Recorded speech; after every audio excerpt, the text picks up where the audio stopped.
Recovery Sort Of is a podcast where we discuss recovery topics from the perspective of people living in long-term recovery. This podcast does not intend to represent the views of any particular group, organization, or fellowship. The attitudes expressed are solely the opinion of its contributors. Be advised, there may be strong language or topics of an adult nature.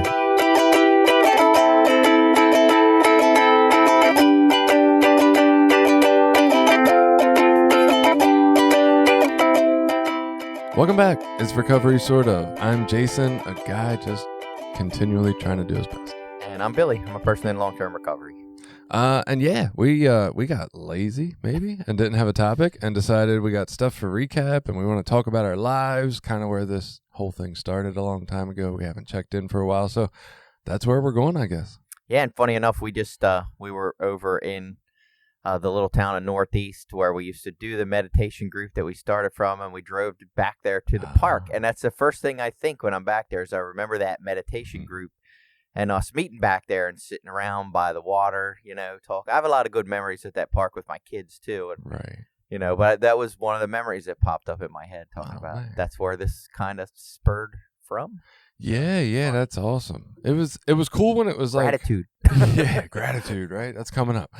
I remember that one time we tried to go up and we took that group up to like the lighthouse, and the flies ate the shit out of us while we tried to meditate. It was awful. Yeah, it was bad. Yeah.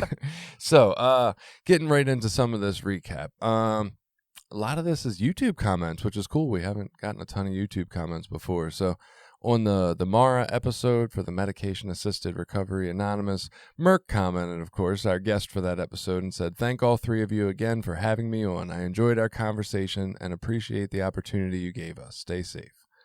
Nice. It is nice. Another comment we got on that same video from Christina says, "I'm a recovering heroin, meth, cocaine, etc. addict. I've been in recovery since 2007, with one major lapse occurring in 2017 to 2020. During that lapse, I learned about Mara, and it's honestly the most wonderful group-based recovery support that I've experienced before or since. You're valued and supported regardless of your personal place in recovery, drugs to which you are addicted, or what genuinely works for you in terms of harm reduction. No matter how small a change one may make, the resulting reduction in the harm to oneself, one's loved ones, or one's community is considered a definite win.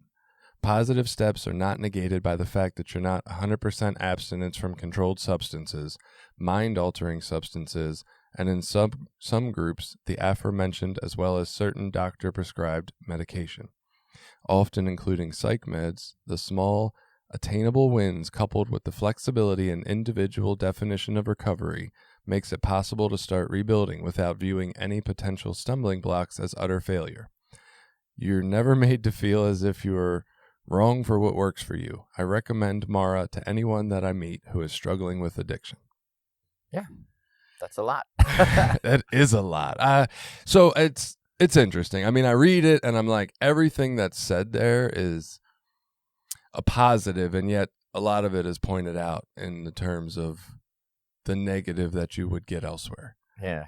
So it's shots fired. I don't Yeah. personally disagree with any of it, but at the same time, I'm really trying to soften up around, like, I don't want to fire shots, right? I just want to keep trying to love people until we can all get to a place where we're all trying to love people more. Yeah, and that's it. My feeling about most of that now, more than ever, has been like, great, you found what works for you. I could probably name 10 other people that wouldn't work for different various reasons, just like the 12-step fellowship of my choice probably wouldn't work for lots of people for different reasons, but it doesn't make one wrong and these people bad or anything else. It's like, hopefully we find a place and we build a community that works for us, and is it really beneficial to be in these teams where we gotta feel like we're in a competition? Well, I think historically, at least for that piece of it, like, we do tend to buy more in or have more allegiance when we do feel this team kind of feeling behind it. You know what I mean? It's like, oh yeah, we're part of this team and fuck all them guys, right? Like, so there is, I guess, maybe some point to that camaraderie, but yeah, I don't know. I actually tend to kind of disagree with what you said a little bit on your theory, even though we think the same thing about the way they're going about it. Like, I tend to think that a program more like that would probably work better for all of us. So I don't think that like their program wouldn't work for certain people that NA or AA has. I don't think that necessarily, but I still don't think we're going the right direction doing it that way. Like by pointing it out in this way. Like, you know what? Hey, I don't disagree with what she's saying about some of our 12-step programs in here, and yet I'll say it out loud and nicely and compassionately. Like, hey, I kind of tend to disagree with the way we do things around that, but I don't want to bash it anymore, I guess, is where I feel you and maybe Jen have helped me get to. I want to be softer. Yeah. That's all. Right. I don't believe it any different. I just, there's no point in going about it that way. I wasn't getting nowhere. Right. Being negative. Yeah. Okay, the next comment is on our TranqDope, the xylazine and fentanyl episode. I guess his name is Matt. It's like Bullet for Matt's Valentine is the screen name. So it says, working in the treatment field, this is something he's been noticing more frequently, and so glad that it's being discussed. And that episode did get quite a few listens. It seemed like it got a lot early on. I don't know that I've noticed that it's continued to like get searched and noticed or anything like that, but I guess a lot of people wanted information on that. Yeah, and it's coming up a lot in like hospitals and places like that they're coming across this stuff, and it's like the health ramifications are not what you typically saw with regular heroin addiction. So, a lot of medical people are kind of like, what the hell is going on? Right. Like, this is not what we're used to seeing with this stuff. Right. I know I've seen like, I want to say like 3 or 4 different occasions where I've seen news articles pop up in my news feed just kind of randomly since we did that episode that were about that. And hey, it's new and you need to watch out for it and all this stuff. So I was like, ooh, we beat them. Right. Yeah, so people are looking for it. So we got a message, or it was a post reply. I don't understand. It didn't look like a comment, but it didn't look like a message. I don't even know where that falls into, some in between gray area. But it was from this guy, Dave. And he said, the only thing you got that could help me is that 10 of 10 beauty. God damn. Have a good one. I have no clue what this is in reference to. I'm assuming it's about you. It's the best assumption I have. Yeah, I don't know. Thanks, Dave. Yeah, thanks, Dave. It's awful kind of you. So we got an suggestion or an answer to our question of what topic would you like to hear more about, which I know you can answer on Spotify. I don't know if you can answer it anywhere else or if it even shows up anywhere else. Look, technology's hard. There's a lot of shit. There's like 8,000 different platforms. I can't keep up with none of this. But the question was, how about a show about sexual or social anorexia, which I do think could be pretty fascinating. It's a concept I was never introduced to in, the 12-step programs I went to originally, but once branching out into some other areas, they start talking about this idea, and it's kind of just a fascinating idea. I feel like people in recovery for alcohol or narcotics would probably not think it's all that useful. For like, you couldn't say, I'm narcotic anorexic. Like it doesn't have a carryover, I guess. Right. So not that people in NA or AA might not suffer with sexual anorexia or social anorexia, but like there's no, whatever you would call that, like transferable version of that in NA to be a big topic, I guess. Yeah, but I think that's okay, because I would like to hear about it. As far as I've heard you mention the term and in the way that you've used it, so I have a vague idea of what I think it means and what it is, but I'm not really overly familiar with it or anything, and I think it could be useful. Yeah, no, absolutely. I'd actually like to have somebody on that maybe somebody who knows a lot about like social anorexia, because I've never even necessarily thought about that. But yeah, it would be cool to talk about the concept some more. Just this idea, like everything's on a spectrum, and you can be far left and overly sexual all the time with everyone, and that's a problem. And yet from that same, I guess, fear base or place of not enough resources or I'm not enough, the other end of that spectrum is I will never, ever do sexual things anywhere, ever with anyone. And it's Right. like either one is coming from that same place, and it's more about changing our intent to like a healthy version of I'll be sexual when it's right for me.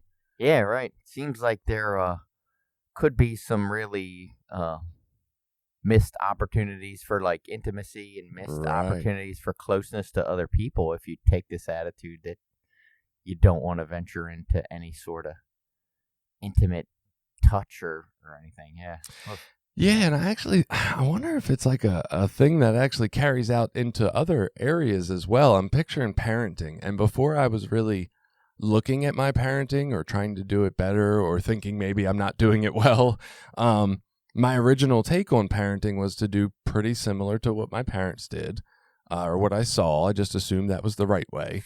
And then there were certain parts of it, though, where I was like, oh, this didn't feel good when my parents did this. And all I did was just flip to doing the exact opposite. I didn't actually put any thought into like, well, what do I want, and what's a loving place to come from in this in this situation. So it was like I didn't really, I don't know, same idea, right? I just flipped to the other extreme and didn't necessarily heal anything, and was still coming from kind of a negative place. Huh. Yeah, right. Kind of like a parent who has too many rules and their kid grows up and as a parent, they don't have any rules for their kids. And it's like, that's not good either. Yeah. Merck had another comment for us on our caffeine episode, and he said, this has to be the most controversial topic yet. That's a good one. So on our Tradition 1 episode, that's a long time ago. It was episode 68. We're at like 176 or something now. Yeah, so, but we did get a comment from Kyle. I dig this podcast, guys. And also another comment from Eric, which I don't know if I read last time. So awesome. Thank you guys for the episode. Just happened to stumble across your podcast today and extremely grateful they did. Right? Awesome. Hope you're enjoying it. On our Certified Peer Recovery Specialist episode, which I did not think would ever get a comment, it said, how does it work now with medical marijuana available? Does the recovery world accept it? Which feels like it belongs more on our Marijuana Anonymous episode or something else, but I don't know. What do you think, Billy? What would you tell Michelle when she says, how does it work now with medical marijuana? Does the recovery world accept it? The answer to that at the moment is no. As far as I understand, I could be completely wrong. I am certainly not the expert in this, but from what I understand at the moment, and this can change from organization to organization because there's not a specific rule, but from what I've heard in general, right now, the medical marijuana has been viewed more as like, I would say like alcohol. Like it's not specifically recognized as a recovery pathway because there's not a specific protocol or program for how to use it in a recovery pathway. Mm-hmm. So you can't just say like, yeah, I smoke marijuana and that's my recovery pathway. You know what I mean? Right. Those two don't assimilate. Now you can, have a medical marijuana card and still be a peer, but you would have to have some recovery pathway that's recognized. So whether it was, some 12-step fellowship or a spiritual group or something else, you could have that as your recovery pathway and be someone who uses medical marijuana. But that in and of itself can't just be your pathway. Right, which makes a lot of sense. I mean, I don't think marijuana is just like fixing people. Like, if it, like a lot of us wouldn't. I hate to say this, but that's the way it's presented a lot in a lot of social media posts or people that I know that use it. Yeah, I don't think that's and I think what's it's happening. Detrimental to its benefits. Like, I think it definitely has benefits for people, and I think it's detrimental when we see the guy that just likes to smoke pot saying how great it is for his mental health. And he's really not doing anything else but smoking weed. Right. So, I mean, I imagine it probably is doing something for his mental health. Right. Like, even if nothing else, just providing some relief in that moment. But, yeah, I mean, not that I don't believe marijuana is a quote-unquote gateway drug. I think that is a ridiculous statement, right? But just that idea that so many of us started there or got initiated into drugs there, we would have all been fixed if it just fixed us, right? We never would have went nowhere else. So That doesn't make any sense to me. There's got to be something else going on. Yeah, well, to me, it's the idea of like if you get an injury that you need like some sort of surgery, you know, hurt your shoulder or break an elbow or a knee or something like that, like you can go get pain medication to help with the immediate, suffering, but then you need some sort of physical therapy to get better. To me, it sort of falls into that analogy. It's like the marijuana can give you some relief in the moment, but you need a long-term program of healing to get better. Yeah. And maybe even the marijuana can be, like you're saying, an assistant with that healing, but it's not just going to go in your body and heal you. Like there needs to be some process. It's not going to address your trauma. Right. Hi, trauma. I'm marijuana. How are you? Right. We need you to go away for now. Yeah. I mean, if you smoke enough, you might forget about your trauma. Yeah. You might hallucinate that you're having that conversation with your trauma. I don't know. Out-of-body experience. Yeah, that would be, Okay. So I would say, I think the question in general as a recovery community as a whole, probably more don't necessarily support the idea of marijuana. But yeah, like you said, that changes from organization to organization and program to program, like how people feel about it, probably even city to city. You know what I mean? So I don't know. Hopefully we just get more and more accepting of everybody, like in whatever they're doing, and we can all just examine what is working and what's not working for us individually. So we got a message from Sarah, and I think this is a correction if I remember correctly when I read it. Hey, Jason, listening to the episode on tolerance today and was interested in your thoughts on the lack of reference to outside help in 12-step fellowships. I thought it might be useful for me to share that ACA does address this in their big book and even offers some help on how to find a good therapist and some questions to ask them.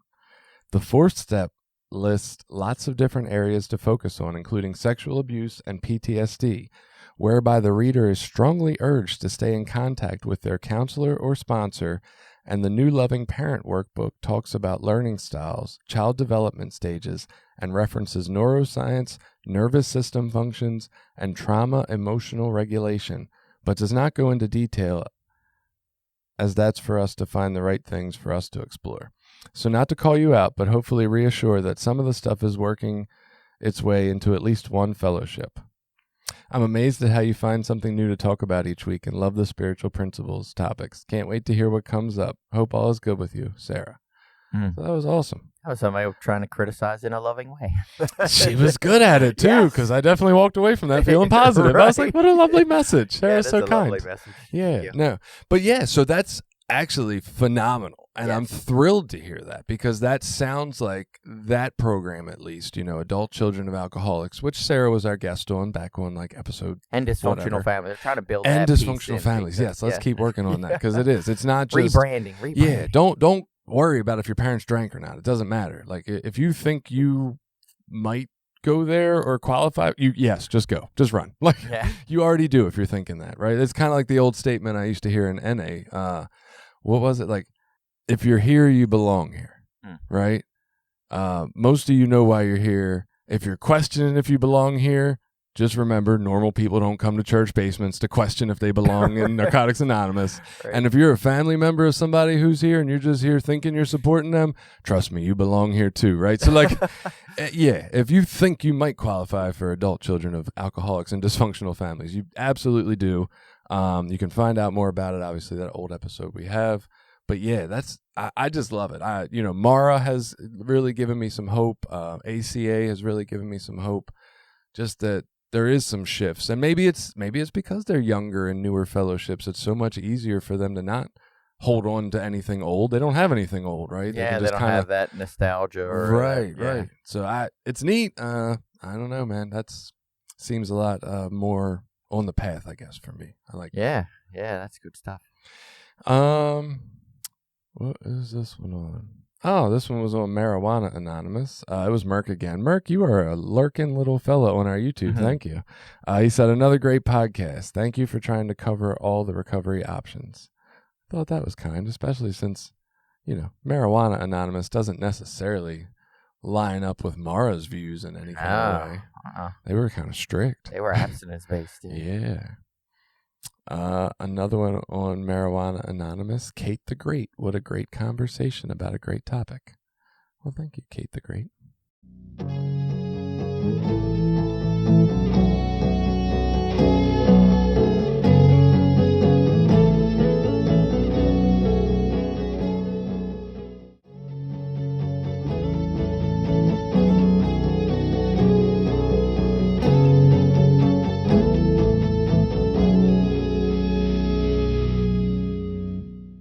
So, stuff for us.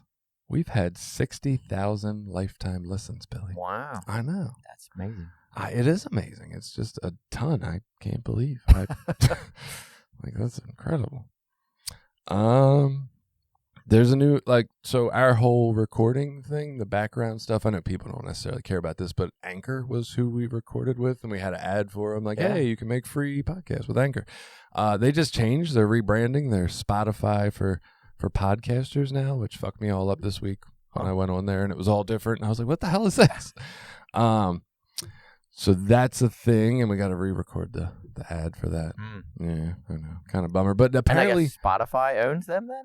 Or? Yeah, Spotify bought them a year and a half, 2 years ago, and it's been making all kind of changes. And you can follow us on Spotify now. I didn't even know. Apparently, you have been able to for a long time. We've got I do. Oh, okay. We've got quite a few. I listen to followers. most of my podcasts through Spotify, and you can just follow on there. That's what I do. It brings them up in your you have a library, and that brings them up in your library. So. Yeah. Well, and Spotify has a video version of our podcast. We're on YouTube, but that's cool. I never watched the video versions of any podcast, but I didn't realize that part. It's on there if you want to see the style of my eye this week, or if you want to go back to last week's episode and see my crazy mustache. See our 10 out of 10 beauty. Yeah, 10 out of 10 beauty Billy. A lot of listeners recently from Australia. Been getting checked out there. Or one listener that's really, really pumped about us. Right, listened a lot. Right, either way. Welcome, Australia. We talked about that subscription thing last time. We did a recap episode. Still working on trying to figure that out and make it right. Apparently there's only one shot to do it when you set it up, and so we don't want to get that wrong for anybody. So still working on that. Ways to support recovery, sort of. Don't turn off this episode. That's one thing.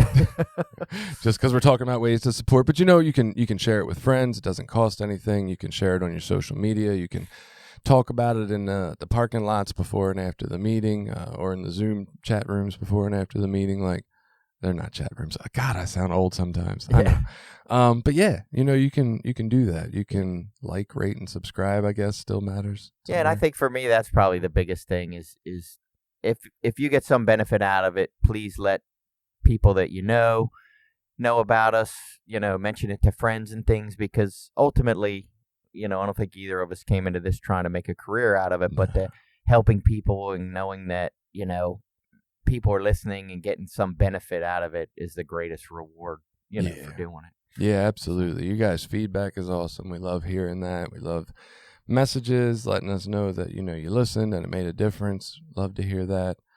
Also, if you feel so inclined that you want to support us monetarily, there's one-time donations and monthly donations you can set up right on our website, recoverysortof.com. Thank you for people who have donated. Yes, it's wonderful. Julie and Sarah, always our regularly monthly contributors. Thank you so much. We actually just found a way to get both of those a Recovery Sort Of shirt to thank them for merch. We need some merch. Yeah, we're actually working on getting a place where you guys will be able to order shirts, so that should be available soon. Not that anybody wants shirts, but if they do. We also Jenny and Julie, a listener, Jenny who podcasts with us, and Julie, one of our listeners, they're going to be running in the Rage Against Addiction 5K on April 1st. And Jenny said they'll be in Recovery Sort Of gear, so look out for them and their asses running by you. Oh, I'll be there running in that too. So will you? I can put on my sweatshirt. Nice. Well, I don't know if I'm running in a sweatshirt, but yeah. Damn. I can definitely wear my hat. I think I have a t-shirt. Do you have a t-shirt? I do. Yeah. Yes, I do have a t-shirt. There you go. Cool. I can run in a t-shirt. Well, you can it's check black out, though. Hopefully, it won't be too hot that day. You can check out our 10 of 10 Beauty Billy's asses. He runs by you as well. There you go. Oh, so we got a lot of new subscribers on YouTube. Welcome to everybody there. You can follow us on all our social media, Facebook, Twitter, Instagram, I don't know, whatever else, TikTok, somewhere, Reddit, YouTube. If you want to send in topic ideas, we always welcome that. If you want to write us a theme song, we love you. Sure, write it. I don't know. What you got going on in your life, Billy? Oh, lots of new stuff for me in the last little while. Okay. So, and I almost brought this up when you were talking about the ACA stuff. So I started sort of branching out into just checking out another recovery pathway to expand. And as a result of, I think it was as a result of the pandemic, listening to different audiobooks and research for this podcast, I started listening to the ACA. I think they call it the Red Book or the Big Red Book or something like that. Anyway, I started listening to that audiobook and found a lot of great information in it. And like most people, I had been a person that said, my parents weren't alcoholics. Neither of my parents drank at all. So I don't really qualify.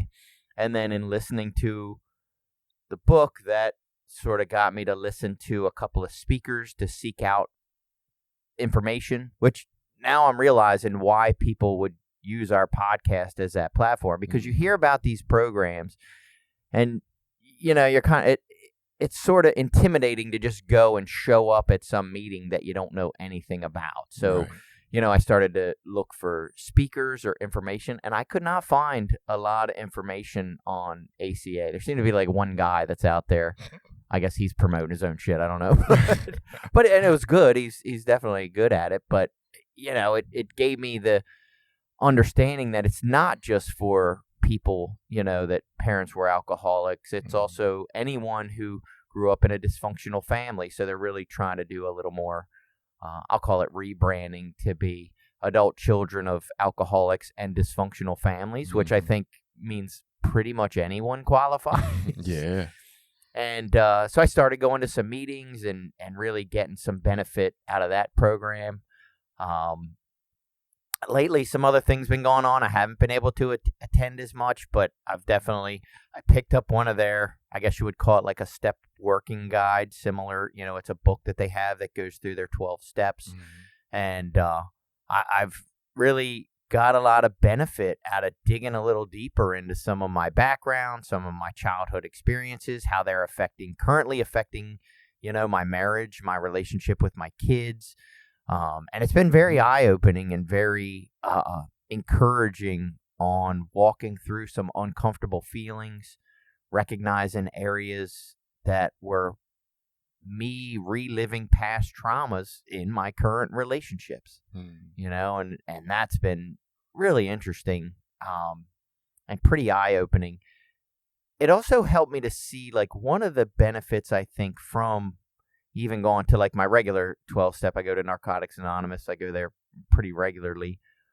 One of the things I realized from going to the ACA fellowship is that going in there even once a week, it's just a reminder. It just refreshes, like, hey, you should be thinking about your feelings. You should be looking at your behaviors when you're interacting with other people. So it's not specifically like I go to a meeting and I hear something of all this value and I take that home and apply it in my life. Sometimes it's just this refresher or this reminder, like, oh, you need to think about these things. Because for me, I'll go through my day and not think deeply at all about my interactions with my children or my emotional interactions with my wife, or how, my unwillingness to be in an uncomfortable situation will cause me to like ignore a red flag or an intimate opportunity to communicate with my kids or my wife, or other people in my life as well. But going to those meetings and having that information sort of regularly refreshed keeps it in the front of my mind, right. And that was a huge benefit. So in the last couple weeks, my schedule's gotten a little crazy for some different reasons that I haven't been able to go, and I've recognized that I missed it. So that's been a new thing that's been pretty interesting for me going on. Yeah, that's pretty awesome. I know you were talking about not being sure, and I guess I'll cut this out if it's not okay to say, but you were talking about like thinking about not going to, necessarily a regular NA meeting for a while to make sure you do have time for this ACA. And I think it was a fascinating debate that I could see going on kind of maybe a little bit internally and also, between you and some of the people in your life. And I guess, I don't know, I would say like follow the enthusiasm, follow the motivation. Right. Like if you have a strong motivation to seek self-reflection in one place and you have a very like kind of middling feeling or satisfaction level with the other, to me that just seems obvious. Like, yeah, man, chase that. Like it's all self-reflection, it's all raising awareness, it's all personal growth. Like it doesn't make a difference what the name of the building is. Yeah, and it's weird, you get into a traditional 12-step pathway of your life, and it's just a part of what I do. What I do now is go to this regular meeting every week, and that's great. But I do have a limit on some time because I do still have kids that are involved in stuff. My son's getting ready to start a baseball season again. Yeah. And that, he's my last kid that's still really involved in sports, and I love to be a part of all that. I have some things I've been doing for my personal life that are just enjoyment things. And then I try to fit in my recovery things as well.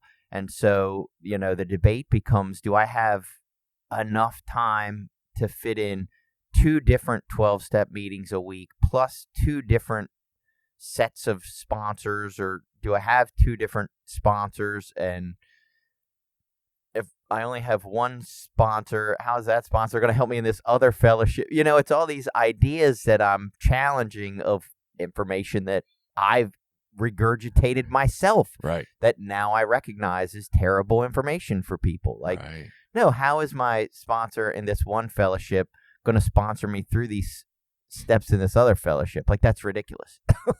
It took me, so I had a lot of this debate at a point in time in my life when I started expanding and trying to go to some of these other places seeking help for myself. And I remember all these pieces you're talking about, which is why I'm over here like cracking up. I'm like, yes, I remember all this. And it held me up for 9 months in this other fellowship in SAA because I kept saying, I don't want to pick a sponsor that's not also in NA so that he can be the guy who he's the one sponsor, right? Oh, okay, he's in both of my programs. He's good. He's the one guy. And I was having trouble finding that because there wasn't a ton of NA people there. They were more AA people. And I was like, oh, God, well, that'll never work. And this, that, and the other. And then, like, some guy that I respect in NA, I was talking to him. He had a lot of time, and he had done some of the other fellowship. And he said his sponsor now is like a AAS something else guy. And, like, he didn't even really go to any of those programs anymore. He's like, it doesn't fucking matter. The guy helps me. And I'm like, I don't know. It's just all those beating my head against the wall with all that thinking for a long time. And then it kind of came to like, it doesn't fucking matter. Right. Like we can do it any which way. And it all works if we're seeking trying to be better or trying to be, a better version of us or whatever. Yeah. And for me, at least at the moment, like I can justify a lot of things in my own head and they make a lot of sense. Like I'll say, well, it's not like I'm leaving, my original 12-step pathway. Right. I'm going to kind of focus a little more energy over here, and I would still be a part of that fellowship, at least in my head. Now, realistically, what that looks like, I don't know. But, like, my wife still goes to meetings. We still are involved in different things. So we would probably show up at events or attend anniversaries of friends or occasionally go to some meetings for different reasons. So it's not like I'm quitting, and leaving. But at the same time, I can see this pushback from people in my support group in that fellowship of like, oh, you can't do that. Like that's, death. Like you're just one step away from, shooting heroin or something. And I don't know. It's weird. It makes it where like currently I don't talk about it a lot because I don't want to hear a bunch of people's pushback. Right. Or I've already made up my mind what I think I want to do, so we'll see. I pictured like instantly like 5 different versions just from when I was struggling with this and trying to figure it out. I was like, there's like 5 immediate versions of how you could work the sponsorship thing. You could get a whole new fucking sponsor and a new program and just work that, and he would probably be able to help you with any other 12-step questions you had. I don't think you work the 12 steps about drugs now anyway, so it really doesn't matter. Right. You could get a sponsor in that program, keep your sponsor in NA, and just not be working the steps with him right now. And then whenever you feel like you want to do something with that, you do it, right? You could not switch sponsors and just ask your current sponsor if he's comfortable in like going over some of the book, the new sponsorship book, because a lot of people are. They're like, sure, why not? Let's talk about it, right? Like there's 8 billion and none of them are wrong. Like right. You could do it. It's just so crazy when we feel like there's not unlimited options, right? Like when we feel there's this, oh, it's this or that, or it's got to be one of these 3, or nah, dude, do whatever the fuck you want. It'd be great. Well, and I'm going to say a great thing about like the ACA fellowship is that they don't necessarily even specifically call it a sponsor. They also call it like a fellow traveler or, meaning that it can just be someone that you connect with, that you talk to and you get along with. They don't have to have this official title, or this official role as a sponsor. They can just be someone that you connect with, that you get along with, that's going to help you through this process. So I love that too about it, is that it's not so formal in some of its approach. It does feel very much, at least it did to me for a long time while I was in the more traditional, NA meetings regularly. It did feel like sponsorship, if you were going to equate it to a regular worldly thing, it was like mentorship, right? And I feel like that understanding from ACA gives space that sometimes it can be that mentorship. That does look like that, right? But also sometimes it just looks like 2 best friends, you know what I mean? Or 2 good friends. Like this is what normal people do. They go through an argument with their spouse and they call their friend. Right. Like that's what the fuck people do when Find they feel people upset. They trust. That they think will give them good advice. Right. So a sponsorship relationship can look just like that as well. Like it doesn't have to be one or the other, or it can have flavors of both at different times in different directions. Like, I don't know. It's just 2 people helping each other. Yeah. And also now, like, in my experience just in 12-step fellowships in general, has been like my sponsors but is another resource in my recovery. So I can call them and talk to them and ask them information, and it's going to carry some weight, but it doesn't mean that's the decision I have to make, or that that's what I'm going to do, or that, I also have my spouse who I talk to. I have other friends that are people in recovery that I'm going to talk to, and I'll weigh out all those things of what people say. Yeah, you're not 4 years old, and sponsor is not daddy. Like, that's just not how this works. We're just lovingly trying to help each other, not telling each other what to do. That's cool though, man. That's really awesome. You're exploring that. I'm glad it's feeling so good to you. Yeah, and it's helped in some areas. I mean, obviously, as I've grown into my 12-step process and get along in life, like I realized, man, there's still some things that I'm struggling with that I haven't really dealt with, and a lot of it goes back to that early childhood experiences that or adverse early childhood experiences and traumas that I suffered as a kid, and things that were missing or that I was neglected in my upbringing, and those things like carry through to my adult life in a mostly subconscious kind of way, where they're not even things that I recognize that I'm doing, and when I do recognize them, I don't even like them about myself. You know what I mean? Like I don't like that, if my kids bring up an emotional conversation, I like want to run away from that or avoid it or lecture them into fixing it and then walk away feeling good about myself. Right.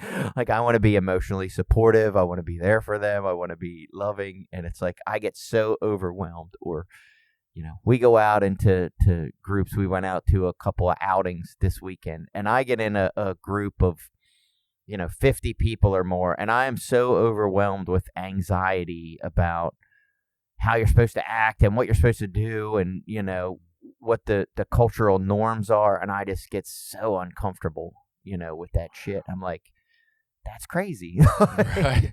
Like I don't think normal people do this. Right. And just recognizing some of that and realizing like what it comes from, and feeling like there's some healing that can take place to help And even if I don't heal from that 100%, there's a recognition like, oh, that's what this is. Like, this is like a panic response or a trauma response. And you don't have to be overwhelmed by it. You know, you can just kind of recognize it, be like, oh, yeah, I know what this is. Like, yeah, and it's a little uncomfortable, but I don't have to let it consume me. And then I can go on about, you know, my night. I want to split hairs with the wording there, because you're saying the right thing, but the way you said it, just I want people to make sure they have it. Like, you can be overwhelmed by that nervous system, even when you know it's coming, and even when you are kind of internally watching yourself not control yourself. So we can't get total control, but what you're saying, the raising awareness around what it is crucial and super beneficial for helping you not react or get taken over, or helping your body not get hijacked by it in the moment. So it is really useful. Absolutely. Yeah. Cause I still get like the heart rate's going and looking all around, and you know, the like nerve, and like my wife will say, like, she was like, I can almost see it in your eyes. Like your eyes get kind of big and you start to get kind of twitchy. And it's a feeling. If you're tuned in, you can pick that up off of somebody just being next to them. You're like, holy fuck, calm down. She knows it about me. Like, you know, she can recognize it. So. Yeah, that's cool, man. Yeah, it's Well, and I think for a long time, a lot of those things I thought, well, that's just me and that's just who I am, and that's just whatever. Like, that's just the way it's got to be. And I think delving a little deeper into some of that was like, maybe, but also maybe you can heal from that, or at least, you know, learn some tools, just like with addiction. Like, maybe you can learn some tools, learn some things you can do, why you're acting that way, what things you can tell yourself, you know, they're going to help you heal and get better from those traumas. And I think the wording that I heard that helped me most was they call it reparenting. You know, it's like I try to think when I'm in those situations, like, all right, what would I say to my kid if they were in this situation feeling overwhelmed about this? What kind of advice would I want to give my kids? And then give that to myself, you know? And that's been super helpful. So that's awesome. Yeah, good stuff. Yeah, yeah.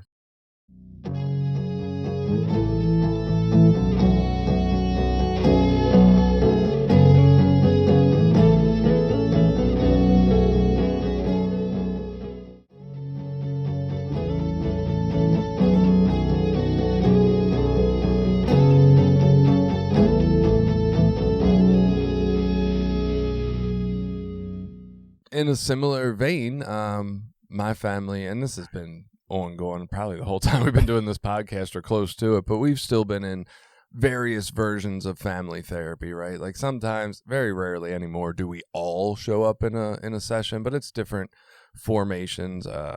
Not to get too specific, I don't think it matters a lot, but a lot of it's been couples therapy recently for me and my wife, and then like today we're going later with my daughter for her session because she wants us there, because I don't know, I guess there's some disconnection feeling, but just in general, it's been going on a long time, and a lot of work, and a lot of, you know, EMDR and IFS and all this stuff, and like really, really feeling lately like, not that we got it figured out or that we're perfect or that we're like any of that, right? We all still got our struggles, but there's really been a feeling of cohesiveness and togetherness, and like all really wanting to be on the same page and connect better. And that's been fucking awesome. Yeah. Like, that just really feels cool. really, really good, man. Like, finding myself able to show up in some ways that maybe I haven't been able to, or show up in some calm ways when I used to be angrier and couldn't, you know, stop that overwhelm from happening like you were talking about, and just really, really pleased with all that, man. It's been great. Well, and your schedule's gotten a lot busier, right? Now that you're kind of working therapy full time. Yeah, schedule's gotten busier, and like, it's also this piece of, in noticing my schedule getting busier, and noticing all the healing that's taking place in my family, and you know, from a humble place, we had that humility discussion, like, believing my size role in that is pretty important, and that I need to be there more to keep making it happen. So yes, as the schedule got busier, there was also this realization of like feeling like I wasn't having enough time at home, which, you know, in the grand scheme of the world, but I'd love to cut out as work. Like, even though I love helping people, I would still want to help people, but yeah, I want to cut out the work time and have more time at home and still have more fun for my other endeavors. But what it's taken is it's taken cutting back on a lot of the other endeavors to make sure that I am fulfilling this healing role that I feel like I need to fulfill in my house, which, it's a constant adjustment, right? I don't know if we've ever done an episode on balance, but like that's one of the toughest things, man, because as soon as I make the adjustment to go out less and do less and be around my family more, well, like 2 months later now I'm noticing I'm not scheduling any time for me. And every time I have a little time that looks like my time, I end up doing something with my kids to do this healing thing that I'm invested in, right? But now I'm starting to get annoyed that I don't have, so now I got to make another adjustment and I got to get some me time in there, right? To go wander in the woods for a little while by myself or something. And that tricky balance like that, I reckon one of my favorite sayings I heard of all time was a guy, talking about balance. And he said, we think of balance as being, this, like, you find balance and then it just stays there. Right. And that's not it at all. He said, picture like the clown at the circus who's like spinning plates on a stick. And if you look, he's like constantly shifting, to each different one to keep them all kind of going at the same time. And that's what balance is. It's just recognizing which area you need to shift your energy to keep them all going in the right direction. And I always loved that. Like, I heard that early on, and I recognize that in my life. I never went to the club much when I was younger, but I'd listen to some club music on the radio, and the whole like, if you're 35 and older, put your hands up. I feel like you just called out old people. Like nobody knows what the hell clown spinning plates on sticks is anymore. Like I remember that from the circus. Do they? I don't know. I can't even tell you the last time I heard about the circus. Bailey's probably shut down. Huh? I mean, animal cruelty. Yeah, they took some hits for the animal treatment, and I don't know. They might still be going, but damn. But no, that's good stuff too. Yeah. I mean, it's. This whole process of recovery for me is constantly like just wanting my life to get a little bit better. And it's in these such minor increments. I mean, in the beginning of recovery, like it was like, hey, stop doing drugs and get a job and become productive. And like things just felt like they were like shooting up really fast. And now as the years go by, I'm looking for like minor incremental increases in my happiness and well-being. No, I totally agree. And just by the way, any young person who was baffled by the clowns with the sticks and the plates, I'm sure you could look it up, but also send us a better analogy once you figure it out so we can have a modern one for 2023, right? Maybe there's something with like TikTok or something. Y'all know. Some Twitch streamer playing 3 games at once. Right. Somewhere on Discord, there's an analogy for this, so help us out. And that's what, you made me think of that a while back. And I think when we were talking about one of the comments about making incremental changes or the comment itself felt like it was championing people who, were making these incremental changes maybe while it was poo-pooing on other programs that didn't necessarily do that. But the thought occurred to me that I like that idea, right? And the old analogy of like, if you think about being in the center of a circle and making a 1 degree change, there's 360 degrees there. 1 degree in the center of the circle is fucking nothing. And yet the further you get out along your journey, the further that path has diverged from the original path, right? And then maybe along the way in another year, you make another 1 degree change, right? And it can really, really affect the outcome if you think about it that way, and the longer and further away you get from that choice you made and that change you did make. Yeah, and on top of that, like the changes that, at least for me in my case, and I think for you in your case, what I've seen is these changes, I mean, obviously they benefit me, but they're also benefiting like my family, my wife, my kids, my relationships with others, the people that I work with. Mm-hmm. Like, so they ripple out into the world, beyond just me. And so hopefully they have an impact on people around me as well, maybe not as traumatic or obvious, but again, like with my kids, they seem a lot healthier than I was at their age. Mm-hmm. A lot of their behaviors or things that they're doing seem healthier. We have a more open relationship with them, although I think I could be better at some of that. Like, it's amazing to me when I look at like my teen and adolescent years and the way that I felt and interacted and dealt with my parents and the way that I felt and interacted and dealt with authority and all that. And then I look at my kids and I don't see any of that, and some of that's recovery. I think some of it's a little bit of luck too, but and the influences that they've had in their life. And it just makes me really like grateful, like that because we've had some healthy practices in our life, our kids have benefited from that. And that doesn't mean they're perfect. I mean, our kids have gone to therapy over the years. We've had some issues with all of them at different times. They've all had their issues. But as an overall thing, like when there's issues going on, like they'll talk about them. They'll come to us as a source of support in their life.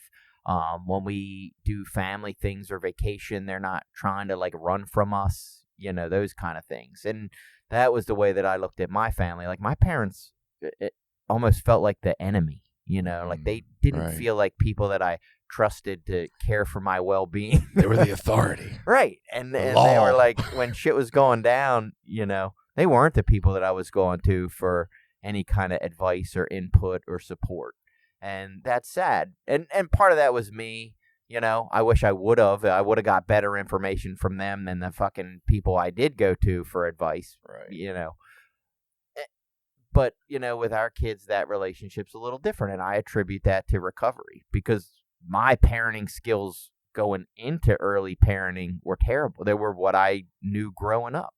And as a result of some recovery stuff, I've gotten better. And over the years, I get better. And, we had a conversation not too long ago, and we're sitting at the dinner table talking about some stuff. And we were recognizing some things that I used to do early on as a parent. And I was like, man, I'm really sorry that I was this sort of could be overbearing in these ways. And I hope that you guys recognize that wasn't you, that was me, and we were just having that conversation where I was owning some of my shortcomings, recognizing that it wasn't really helpful, trying to honor them as kids. It was interesting. It was powerful stuff. Yeah, that's awesome. And I think you gave a key lesson or teaching or a good key word, if nothing else, to parents out there, right? Think about this idea of you being the law. Like, is that who you are in your parent-child relationship? Are you the law? Because I imagine there's quite a few things Billy and I, and probably whoever's listening to this, would not talk to the law about. Right. Like, there's some things in my life I don't want to have conversations with the law about, right? Yeah. Like, what are the consequences of your parental role being the law? And maybe how can that shift? And would you like those consequences better? Good thing to think about. Yeah, I don't know, man. Life's feeling pretty good in general for me. Family stuff's going well. My mom's getting ready to make a big move. She has lived in the same house since 1978, before I was born. No, I'm sorry, 1977. I'm lying. And she's getting ready to sell that house and move up to be closer to me. And I'm like her last really close relative, I guess. Yeah. But that's a shift, right? And it made me think of the balance thing again. We're going to have to do an episode on this. But like, part of the reason why I can't just find balance and be there is because life keeps shifting around me, right? Maybe it's March 2023 and my mom is making this huge life change to a smaller setting, a smaller home, a community she's not used to, an area she's not used to. Like, our roles are changing in the parent-child relationship. I'm starting to become more of the caretaker in that. Like, that's adjusting. Each of my kids, as they adjust in their life, need different things from me. Like, how the fuck can you just find balance? Right. Like, that's just, shit changes too much for that. Yeah. And I did start one other new fun thing. I started jiu-jitsu classes at 48 years old. I'm in there. I've never wrestled, done any kind of combat sports, know nothing about it. That's awesome. So I started taking these jiu-jitsu classes, and I probably suck at it. I go in there and feel like I get beat up 100 times. But I was proud of myself because, even probably definitely 10 years ago, maybe even 5 years ago, like my ego was probably too big to walk into something and just be brand new, knowing little to nothing. I mean, I knew a little bit about it because I've always liked watching jiu-jitsu stuff and MMA stuff and all that. And it's been something that I've talked about wanting to do forever, but haven't made the commitment to. And so I've kind of made this commitment to going in and doing that. And it's been, humbling but fun and like a new obsession. Mm. A little bit obsessive. It made me realize that, like, all of a sudden that's taken all this priority in my life over really important things. But it's fun. It's a new, like any new hobby. And I was joking with my wife. I said, I know a lot of guys, definitely people in recovery, that approach new hobbies as like addicts. Like, soon as you get into it, like, you got to go out and buy all the stuff and do all the things, and that's what you're doing every weekend. And I said, I'm sure this will calm down in a couple of months. It'll find some realistic, level of value in my life. But right now it's exciting and fun, and I've been doing that about a month and a half, I think 2 months, something like that. And it's so a couple awesome. days a week. I'm jealous. Not of the place you go to. You've described it, and I don't think that's the place for me. But I am jealous you're getting to do some martial arts. I did some with a buddy some years back, and it was a blast to like just do the training and hang out and kind of have that guy bonding time. Really, that made it really cool. But I think you're also touching on something else that we don't talk about in our society, and that's this idea of like, I don't know, the old way of thinking I would have been very similar to like, oh, you're approaching it like an addict and you're obsessive and compulsive about it and blah, blah, blah, blah, blah, right? I don't think that anymore. I think what you're talking about is this idea that like we don't recognize adults' need for fun in our society. We don't ever talk about like, what kind of fun are you having? Like, what's your, we say, what are your hobbies, which is a stupid fucking question, but like, when are you having fun? That is a huge need for humans. So like, you could say I'm putting it on top of these more important things, but I would say it's probably an important need that we neglect all the time. And it's not necessarily about the martial arts you're taking. It's about fun. It's about novelty. It's about feeling like alive. Like, I think that's pretty fucking important, man. I don't know. Yeah, and my wife has actually encouraged me in that area too. She's like, you need to have fun in your life. That's good for your mental health. The other part for me, the mental health part that I think is important is I'm in like learning something completely new and foreign. So many times as adults, we get into these like routines of life, and I have my job, and, we're not really like, what I'll say, like learning still. It's like we don't go back to school or whatever. And like, this is a case where like now I'm learning a brand new thing. So I'm trying to take in all this new information and new concepts and new ways of looking at things. It's quite humbling. It puts me, I've achieved a level of success in my life. And, I walk into a lot of recovery meetings, and I got 20 something years clean. And at my job, I'm a supervisor, and at my house, I'm the head of the household. So being sort of at the bottom of the pecking order, because when I first walked in for the first month or so, there's been a new guy come in since me, but I was like the lowest guy on the, rung there. And that's fine. Like, that's starting out, like that's where you're supposed to be.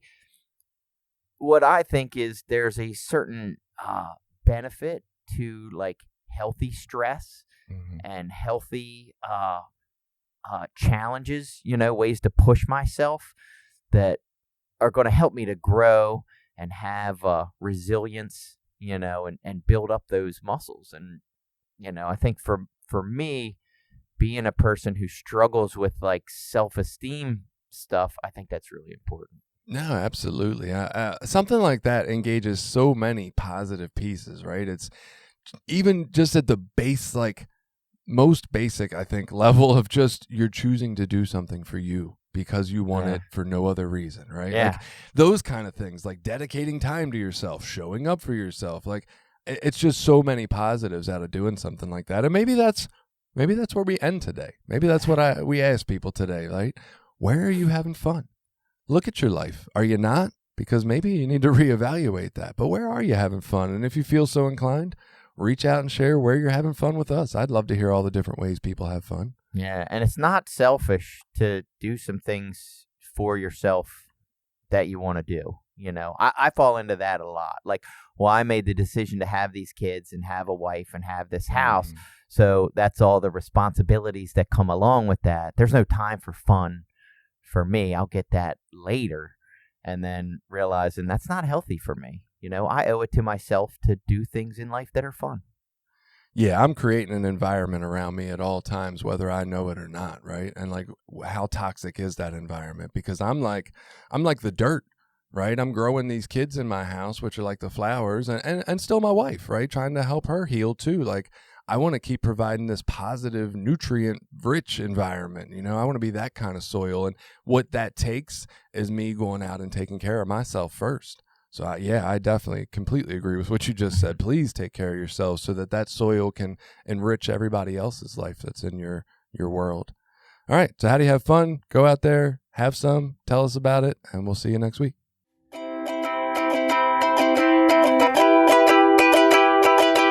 Did you like this episode?